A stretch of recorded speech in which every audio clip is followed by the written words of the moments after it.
Permítanme darles la bienvenida a este acto de presentación de la revista del Colegio de Economistas y del Consejo General de Economistas, que bueno, como viene siendo una tradición, celebramos todos los años para presentar el número especial de nuestra revista sobre el balance que hemos hecho del año anterior, el balance del año 2018, y en el que contamos con una invitada de honor, con la ministra de Economía. Muchas gracias, Nadia, por tu presencia, por tu disponibilidad para estar con nosotros esta tarde.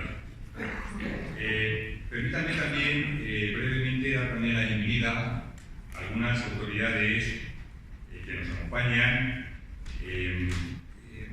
Quiero empezar por el presidente de la Autoridad Independiente de Responsabilidad Fiscal, querido José Luis, que siempre suele estar con nosotros en este tipo de actos. También quiero dar la bienvenida a la Secretaria de Estado de Hacienda, a la Secretaria de Estado de Economía, al Director General de la Agencia Estatal de la Administración Tributaria, a la Directora General del Tesoro, a la Subsecretaria del Ministerio de Economía, a la Directora de Gabinete de la Ministra de Economía. Carmen, si te ayuda, eso lo hemos organizado, como bien sabes. También, en particular, a los consejeros ejecutivos del Banco de España, a Soledad y a Rafael, también nos van a acompañar en estos actos, a los decanos y decanas de las facultades de la Complutense, de la Autónoma, de Alcalá de Henares, de la Universidad de Castilla-La Mancha, a José Rubio. Por supuesto, también quiero dar en especial la bienvenida a todos los que han participado en la revista. La revista se compone de 30 artículos, de 30 primeras firmas, donde hemos repasado los temas fundamentales del análisis económico. También quiero dar la bienvenida, perdón por mi precipitación, al presidente del Instituto Oficial y al presidente del Instituto de Contabilidad y Tesorería de Cuentas. Y por supuesto, a todos ustedes, colegiados, miembros del Colegio de Economistas de Madrid. Para nosotros, una vez más, un honor tenerlos con nosotros. A continuación, el director de la revista, el profesor Requijo, va a presentar un resumen breve de la revista. Y posteriormente, nuestro presidente del Consejo, Valentín Dic, presentará la ministra de Economía, que va a presentarnos una exposición. Y después se habrán encontrado ustedes encima de la mesa unos folios disponibles por si quieren hacer alguna pregunta. Estaremos encantados de trasladarla a la ministra a través de la mesa. Nada más por mi parte, y una vez más les puedo dar las gracias por su presencia. Muchas gracias, presidente. ¿Se oye bien? Sí. Aunque este no es el orden que sigue la revista, yo se lo voy a presentar de otra manera. Es decir, el contenido de la revista se puede incluir en 4 círculos concéntricos. El primer círculo tiene que ver con lo que ha sucedido en el año 2018, que ha sido un buen año, es decir, crecimiento del 2,5%, generación de empleo, aumento de las retribuciones, aunque se advierte que han crecido más en el sector industrial. El sector exterior se ha comportado pues, muy positivamente, porque el saldo neto exterior ha contribuido al crecimiento y seguimos teniendo capacidad de financiación exterior, lo cual para un país que tiene una amplia deuda pues es un dato muy positivo. Aparte de esto, pues las empresas han seguido internacionalizándose, porque además hoy el mercado pues, es mundial, y todo esto constituye una visión positiva de lo que ha sido el año 2018. El segundo círculo se refiere a las carencias, y aquí hay una insistencia en varios de los artículos respecto de la importancia que tiene la educación, o en todo caso de que la educación se acomoda mal a un mundo que cambia aceleradamente. Esto aparecerá en varios artículos, lo cual tiene toda la lógica del mundo, porque la tecnología cambia aceleradamente, el mundo es cada vez más único y evidentemente la educación tiene que tener en cuenta precisamente esas características. El tercer círculo se refiere a lo que podríamos llamar un porvenir incierto. No es el porvenir incierto nuestro, es el porvenir que nos rodea. Primero, hay una guerra comercial, ya sé que al presidente no le gusta llamarle guerra, pero así es como la tenemos que titular por el momento, que no sabemos dónde va a llegar. Bueno, esto conocen todos ustedes el tema, Estados Unidos, China, pero también entra la Unión Europea, etc. Yo confío en que esto se cambie y que la guerra no siga adelante por una simplísima razón, porque en un mundo unificado y de producción fragmentada, una guerra comercial puede tener efectos absolutamente absurdos. Segundo punto, algunos de los países europeos están creciendo bastante menos de lo que crecían. Tercer punto, bueno, no sabemos nada del Brexit. Yo creo que no lo sabe nadie, el gobierno inglés incluido. Es decir, pero hay ahí una indecisión que no termina de aclararse. Y por último, porque de lo que se trata es de ser breve, pues las recomendaciones, que es el cuarto círculo, van en el sentido de aumentar la digitalización de la economía, porque en ese camino estamos todos y cuanto antes lo recorramos mejor.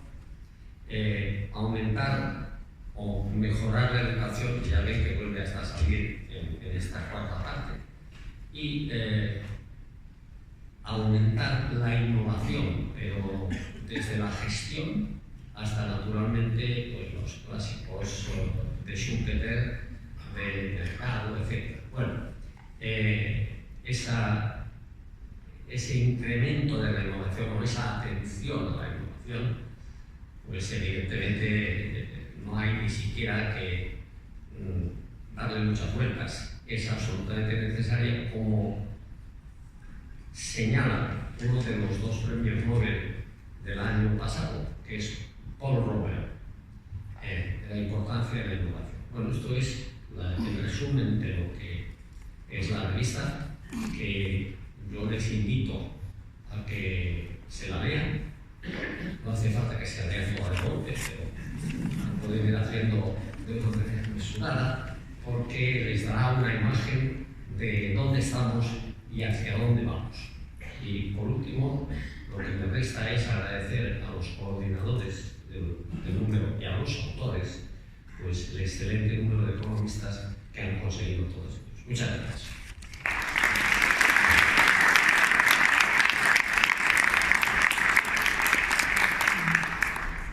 Señora ministra, amigo Pascual, Jaime, autoridades me van a permitir que yo haga la relación de autoridades, porque seguro que no lo también como Pascual. Colegas, me vais a permitir que le ponga un poco de distancia a esta presentación, dado que yo soy presidente del Consejo, soy de Barcelona y no soy miembro del Colegio de Madrid. Y realmente que el Colegio de Madrid durante 36 años haya editado una revista, que esta revista normalmente desde marzo, desde abril, sea un resumen, un análisis, una reflexión sobre la economía española, no tanto sobre lo que ha pasado, sino lo que ha pasado y que hay que coger y que hay que corregir. Yo creo que es una demostración palpable de lo que el sentido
coadyuva el funcionamiento general de la economía.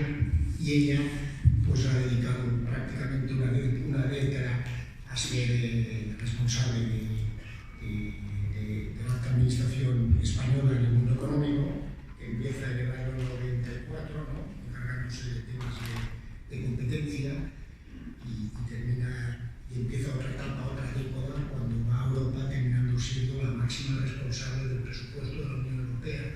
Tener a mi izquierda, tener delante de ustedes una persona con esta trayectoria en un momento tan crucial del quehacer colectivo español y sobre todo comunitario, yo creo que es un prestigio.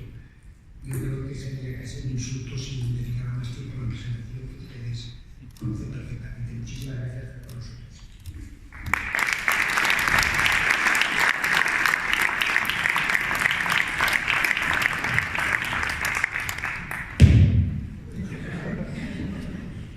Buenas tardes. Es un placer para mí encontrarme esta tarde rodeada de colegas economistas, una profesión a la que tengo la suerte de pertenecer. Además, ver una sala tan grande llena de compañeros. Agradezco al Colegio de Economistas de Madrid y a su decano Pascual Fernández, así como al Consejo General de Economistas y a su presidente Valentín Pich, la invitación para participar en este acto de presentación del número extraordinario de la revista Economistas, España 2018 Balance. También agradezco la cariñosa presentación y lo de joven, porque yo los 50 ya no los cumplo, así que siempre se agradece, ¿no?, ese tipo de comentarios. La publicación anual del número especial de Balance es una cita esperada por toda la profesión, como se ve con la asistencia de hoy, porque nos brinda la oportunidad de repasar de la mano de reconocidos expertos los aspectos más relevantes de la economía española en el año anterior. Quiero trasladar mis más sinceras felicitaciones a Jaime Requeijo, director del Consejo de Redacción, así como a todas las personas que han ido contribuyendo en la elaboración de este documento. Es una publicación muy interesante, yo reconozco que no me la he leído entera todavía, pero estoy en ello, y el contenido me parece enormemente útil y además me gusta también porque coincide casi punto por punto con nuestro propio diagnóstico en el Ministerio de Economía sobre la situación actual y las necesidades de la economía española. Y me parece que este análisis es particularmente oportuno, porque estamos en un momento clave para sentar las bases de nuestra economía en el ciclo que ahora comienza, estamos en un momento de cambio y por eso es doblemente importante tomar las decisiones correctas y tomarlas sin dilación. Como todos ustedes saben, la coyuntura económica de nuestro país es favorable. Como ha señalado Jaime Requeijo hace un momento, 2018 ha sido un buen año. El crecimiento incluso se aceleró en el último trimestre del año pasado, cerrando el ejercicio con un crecimiento del PIB del 2,5%. Nuestro diferencial positivo con respecto a las principales economías europeas y la media de la zona euro se amplió en la última parte del año, pasando de una décima de diferencia en el segundo trimestre de 2018 a 5 décimas en el cuarto trimestre. Y según las previsiones de la Comisión Europea, esta diferencia se agrandaría aún más en 2019, hasta llegar a las 8 décimas. Los organismos de nuestro país que publican previsiones en tiempo real, incluyendo la Autoridad Independiente de Responsabilidad Fiscal, apuntan a una aceleración del crecimiento en el primer trimestre de este año. Nuestra previsión, la del Ministerio de Economía, que es de un crecimiento del PIB del 2,2% en 2019, es prudente y se sitúa en la banda baja de las previsiones de los organismos nacionales e internacionales. Además, los inversores internacionales muestran una gran confianza en la economía española. España fue el sexto mayor receptor global de inversión extranjera directa en 2018, casi triplicando el volumen de 2017, y estamos teniendo una situación tremendamente favorable para la emisión de deuda soberana en los mercados financieros, algo que sabe muy bien la directora general del Tesoro, una de las personas que han contribuido en esta publicación. En lo que llevamos de año, y tengo que decir que esto me llena de orgullo cada vez que sucede, el Reino de España ha batido 2 veces el récord de demanda en la historia del euro. Primero en enero, con la emisión sindicada de un bono a 10 años, y después en febrero con otra emisión a 15 años. Todo ello con una participación de inversores no residentes superior al 80%. Y estas buenas condiciones de financiación, que son buenas para nuestro tesoro y por tanto para toda nuestra economía, para los contribuyentes públicos, también está ayudando al proceso de desapalancamiento del sector privado que tanto ha avanzado en los últimos años. Y en lo que se refiere al sector exterior, ya lo ha señalado Jaime, nuestra economía sigue registrando un superávit por cuenta corriente y capacidad de financiación, a pesar del debilitamiento de la demanda de los destinos tradicionales de nuestras exportaciones.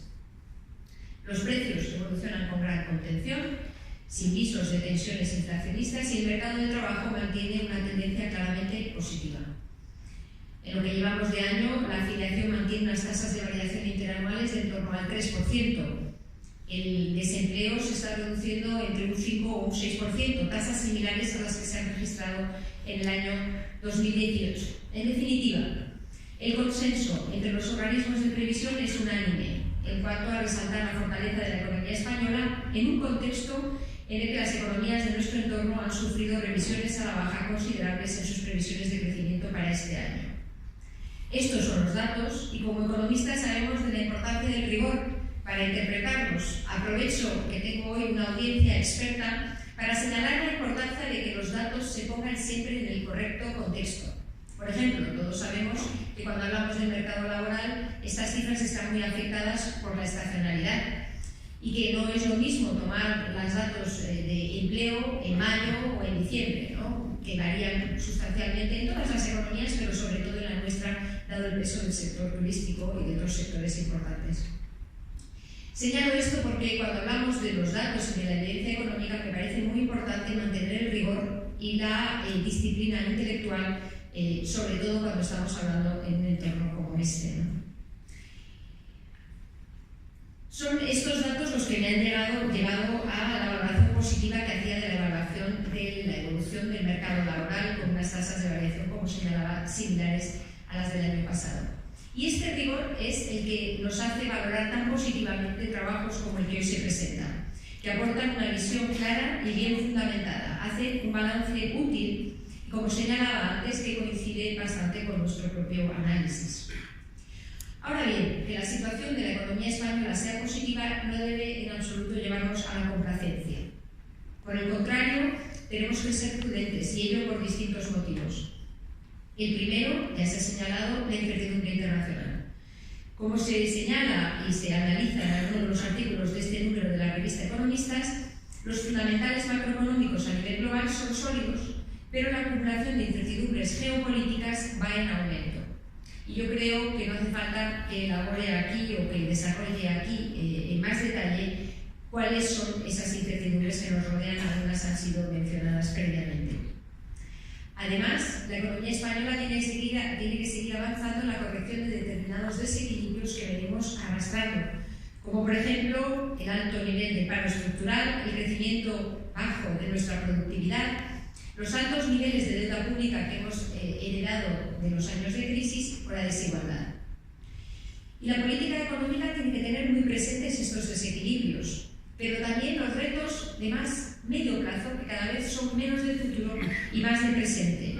Me refiero a muchos de los desafíos que están mencionados en este balance de 2018, como la transición ecológica, la lucha contra el cambio climático, los cambios que trae consigo la digitalización o el reto demográfico. Y España dispone de fortalezas importantes para abordar estos procesos. Tenemos empresas líderes en sectores punteros, un sistema financiero saneado, competitivo. Además, como se señala en la revista, nuestro país supera la media de los países más avanzados de la Unión Europea en algunos indicadores de digitalización, como el despliegue de la banda ancha o el desarrollo de la administración pública electrónica. Es preciso aprovechar estas fortalezas y el contexto actual de crecimiento económico para afrontar los cambios que nuestra economía necesita. Es necesaria una visión de futuro, lo que nosotros llamamos una agenda del cambio, que no deja de ser una hoja de ruta para sentar las bases de un crecimiento que sea no solo sostenible desde el punto de vista económico, sino también desde el punto de vista social y medioambiental. Y me congratula ver que el balance de 2018 se corresponde casi punto por punto con la agenda de reformas que ha guiado nuestra acción de gobierno y que, en mi opinión, lo que pone de relieve es que más allá de matices, más allá de que pongamos el énfasis más en un punto o en otro, se trata de iniciativas que todos podemos compartir si se trata de construir una sociedad mejor con una economía que crezca de manera inclusiva y sostenible. Los 6 ámbitos de actuación son, en primer lugar, apostar por la formación y el capital humano. No puedo sino coincidir con el énfasis que ha puesto Jaime en el tema de la educación, que es casi el principio y el fin de cualquier análisis que hagamos ahora mismo sobre el futuro de la economía española. Segundo punto, impulsar la transición ecológica. Como saben, una de las prioridades que hemos atribuido desde el primer día. En tercer lugar, promover el avance científico y tecnológico.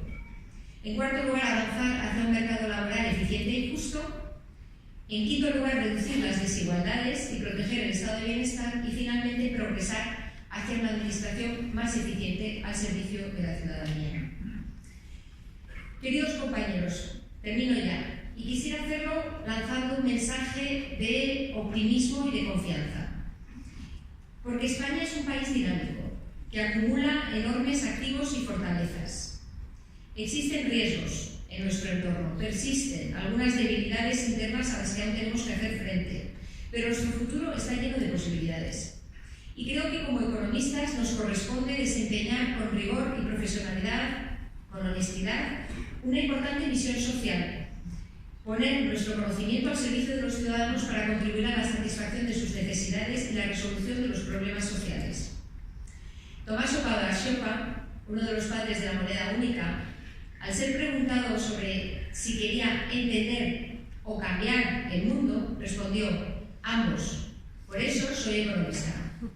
Creo que no se puede explicar mejor nuestra tarea. Como ha señalado muy bien Valentín Pich, estoy segura de que esa es la razón por la que muchos de ustedes, muchos de nosotros, somos economistas. Dani Rodrik, otro prestigioso economista, hace solo unos días publicó un artículo pidiendo que, además, fuésemos creativos, valientes.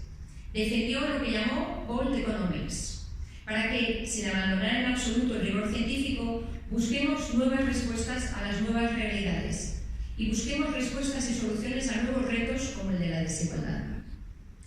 Son tiempos de cambio y los economistas hemos de estar a la altura de lo que la sociedad espera de nosotros.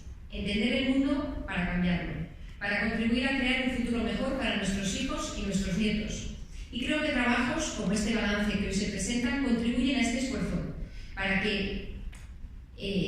un esfuerzo para el que se necesita del concurso de todos los agentes económicos y del conjunto de la sociedad. Y con este mensaje positivo termino mi introducción y estoy encantada de responder a sus preguntas. Muchas gracias.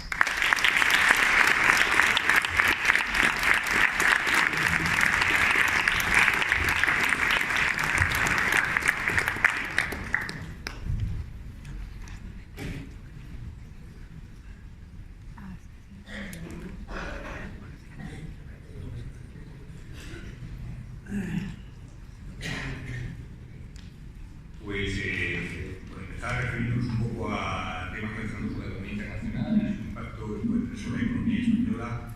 Quizá hay dos temas de particular actualidad. En primer lugar, los riesgos de la, dice el profesor Requieto, que me gusta de la guerra comercial, porque me parece que es una palabra horrorosa, como término, y además no creo que eso se vaya a producir nunca porque no creo que seamos tan locos. Pero desde luego la problemática de la conflictividad relacionada con las negociaciones entre fundamentalmente Estados Unidos y China, ¿cómo lo valora el ministro aquí? ¿Qué efectos cree que pueden provocar? ¿Qué se puede trasladar hacia la Unión Europea, hacia España? ¿Qué tipo de consecuencias podría tener? Sí, dos reflexiones sobre este asunto que podemos llamar, vamos aquí a llegar a un consenso inmediatamente, tensiones comerciales.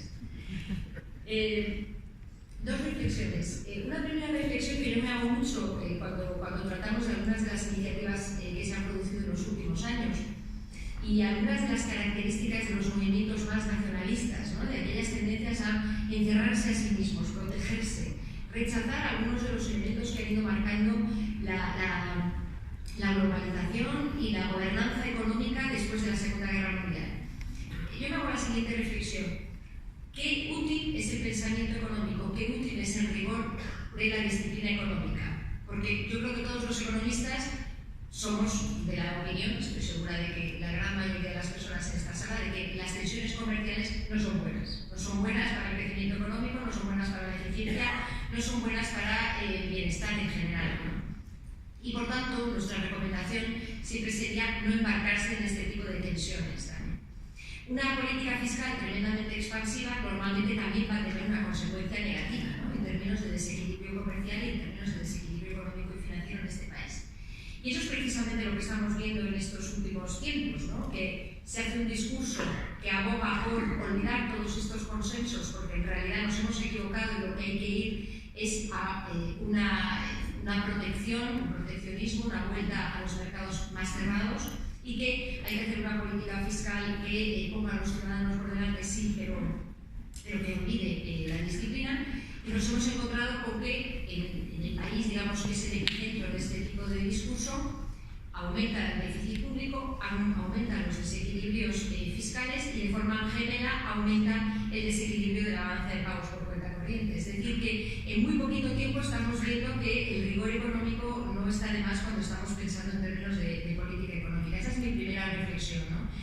Y que poco a poco yo creo que está, digamos, cayendo por su propio peso, que este tipo de tensiones no son buenas para nadie, incluyendo quienes las inician. La segunda reflexión es que cuando se inicia esta tensión entre los dos grandes focos o los dos grandes polos de poder emergente y consolidado en el mundo, es prácticamente imposible que Europa quede fuera de ello, ¿no? Europa es la principal zona comercial, la principal potencia comercial del mundo, y por tanto cuando sucede algo en alguna de las dos grandes superpotencias mundiales, pues Europa se constipa, y eso es lo que hemos estado viendo estos últimos meses con las revisiones a la baja del crecimiento económico en los grandes países, en las grandes economías de la Unión.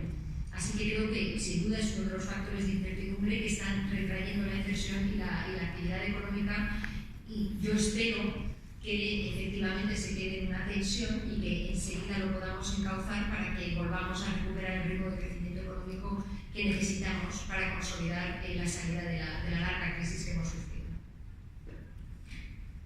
Y si me permite, ministra, quizá el segundo condicionante internacional más relevante que podemos tener encima de la mesa, el Brexit, ¿qué va a pasar con el Reino Unido? Hacia dónde se dirige en este momento parece que está todo, no sé cómo definirlo, demasiado complicado, ¿no? ¿Qué opinas? Bueno, sonrío, el tema es dramático, ¿no? En realidad sonrío porque esta es la tercera vez que me lo preguntan hoy. Entonces, que cada vez que realmente si hay una pregunta que es recurrente en todos los medios nacionales e internacionales es ¿qué cree usted que va a pasar con el Brexit? Y la situación es tan compleja y las predicciones tan arriesgadas que yo no osaría hacer una predicción, aunque no fuera ministra de Economía, así que mucho menos en mi cargo. Pero sí una reflexión sobre cuál ha sido la actitud del gobierno español con este asunto. Lo que hemos tratado de hacer desde el primer día es actuar en tres líneas muy claras. En primer lugar, tratar de favorecer un buen acuerdo. Creo que todos coincidiremos en que lo deseable es que el proceso de salida del Reino Unido, que es en sí una noticia negativa, que es algo indeseable, que no hubiéramos querido, pero este proceso tiene que ser encauzado, ¿no? Tenemos que tener un buen acuerdo de salida, se produjo la negociación, hay un acuerdo sobre la mesa y a todos interesa que ese acuerdo finalmente culmine un proceso ordenado de salida. Esa ha sido la primera línea de acción de nuestro gobierno. Segunda línea, apoyar y tratar de informar a las empresas, prepararlas, ¿no? Las grandes empresas que están presentes en el Reino Unido están al cabo de la calle, no necesitan apoyo, lo mismo ocurre con los operadores británicos presentes en España y las grandes empresas españolas que exportan. Las pequeñas y medianas empresas necesitan más apoyo y hemos hecho a través de la red de cámaras de comercio, también con el apoyo del ICEX, hemos tratado de ayudarles para prepararse ante una situación que todavía es incierta en cuanto a cómo se va a producir, ¿no? Y lo tercero que hemos hecho recientemente es adoptar un marco legislativo que pueda darnos una capacidad de acción en caso de una salida sin acuerdo, ¿no? Lo que se llama un Brexit duro o un Brexit desordenado, digamos, para que en ese momento podamos garantizar la continuidad de las operaciones, por ejemplo, los controles fitosanitarios en frontera, todo lo que es el control fiscal en frontera, y se produzca el mínimo posible de disrupciones en una situación que necesariamente como decía al principio, es indeseable. Esta es la situación en la que estamos. Vamos a ver cómo evoluciona la situación, sobre todo en el lado británico. Como usted señalaba, pues hoy hemos visto 3 noticias distintas, ¿no?, en un mismo día, sobre cómo se puede encauzar esta situación. Y por tanto, es difícil predecir qué va a ocurrir de aquí al 29 de marzo. Lo que sí se puede es desear que, por supuesto, se encauce lo antes posible, se llegue a un acuerdo y tengamos una situación lo menos negativa posible para nuestra economía y para nuestra sociedad, porque no tenemos que olvidar que hay cientos de miles de británicos viviendo en España, cientos de miles de españoles que viven y trabajan y estudian en el Reino Unido, y esa tiene que ser nuestra prioridad número 1, por supuesto, que no haya disrupciones o situaciones indeseables para los ciudadanos. Yo quisiera hacer una pregunta propia. A ver, hablamos de la digitalización, no sabemos cómo va a ser el mundo del futuro, la economía del futuro, pero que sabemos que hay una variable que es la digitalización, ¿no? Primero, que nos confirmaron realmente que este país ha avanzado muchísimo, ¿no? Y centrándonos exclusivamente en las administraciones públicas, tenemos 2 administraciones públicas muy digitalizadas, que es la Seguridad Social y la Hacienda, pero uno tiene la sensación de que había un plan nacional de digitalización fundamentalmente de ayuntamientos y otras entidades públicas, pues ha quedado un poco enmarcado y esto pues vamos a lastimar, porque crea que... Y la otra pregunta, ya más de tipo general, es fundamentalmente es cómo ve usted las elecciones, o sea, los retos de la Unión frente a las elecciones, ¿no? Sí. Vale. Con respecto al tema de la digitalización, en efecto, nuestro país ha avanzado muchísimo. España es de los países que tiene, es el país que tiene más extensión de banda ancha, más redes de alta velocidad. Hemos hecho una apuesta correcta, yo creo, en cuanto a cómo hemos estructurado el sistema de subastas y todo el despliegue de la red. La semana pasada, por ejemplo, el viernes hemos aprobado 150 millones de ayudas para lo que se llama el Plan PEVA, que es el plan de extensión de la banda ancha para aquellas zonas blancas que no tienen cobertura ni perspectiva de tenerla en 3 años. Y este plan no es igual en otros países, ¿no? Y algo estamos haciendo bien cuando la cobertura de nuestro territorio es tan importante y lo que nos queda es verdaderamente pues aquellos territorios que son menos rentables desde el punto de vista empresarial y que son justamente los más importantes para la inclusión digital y para la vertebración territorial de nuestro país. O sea que en términos de infraestructuras estamos muy bien posicionados y ahora lo que hace falta es utilizar esas infraestructuras, ¿no? Apoyar la actividad económica sobre esas infraestructuras. Y para ello hay que actuar en distintos ámbitos. La administración digital es sin duda una de las importantes. El lanzamiento de proyectos piloto de 5G y todo lo que es el despliegue de las redes de 5G, un tema que hemos apoyado e impulsado también desde el primer día. El apoyo a todas las tecnologías habilitadoras, todo lo que es el blockchain, la inteligencia artificial, etcétera, donde también hemos planteado una estrategia hace un par de semanas para lo que es la investigación.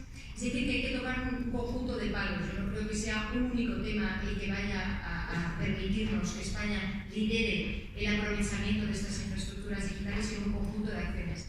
Algunas las hemos puesto en marcha, otras están para la próxima legislatura, por ejemplo, una ley de startups, la estrategia nación emprendedora, una serie de actuaciones, entre ellas la fase 2, si queremos, de la digitalización de la administración. Así que bueno, yo como soy optimista y creo que vamos a seguir gobernando dentro de un par de meses, pues lo haremos en la próxima legislatura porque hemos estado trabajando bastante en la preparación. La segunda pregunta es ¿cuánto tiempo tenemos para hablar de la Unión Europea? Porque a mí me parece que estas elecciones, en nuestro país, pero bueno, en el caso de la Unión Europea, son unas elecciones verdaderamente claves en cuanto a definir qué Europa queremos para el futuro. En los últimos años ha ido emergiendo los distintos países, nosotros creíamos que éramos inmunes, pero bueno, al final no tanto. Pues una serie de movimientos xenófobos, antieuropeos, que toman distintas características en distintos países, pero que en última instancia lo que quieren es cambiar el proceso de integración económica, social y política que supone el proyecto de la Unión Europea. Y estos partidos que han ido emergiendo han llegado a tener un papel muy importante de gobierno en algunos Estados miembros, que simplemente tienen otra visión sobre lo que quieren de Europa. Creo que es una visión que no se corresponde en absoluto con la que demuestra vez tras vez el pueblo español. España es de los países con un porcentaje más alto de población proeuropea y con una mayor convicción de la necesidad de profundizar este proceso de integración. Pero en otros países no es así.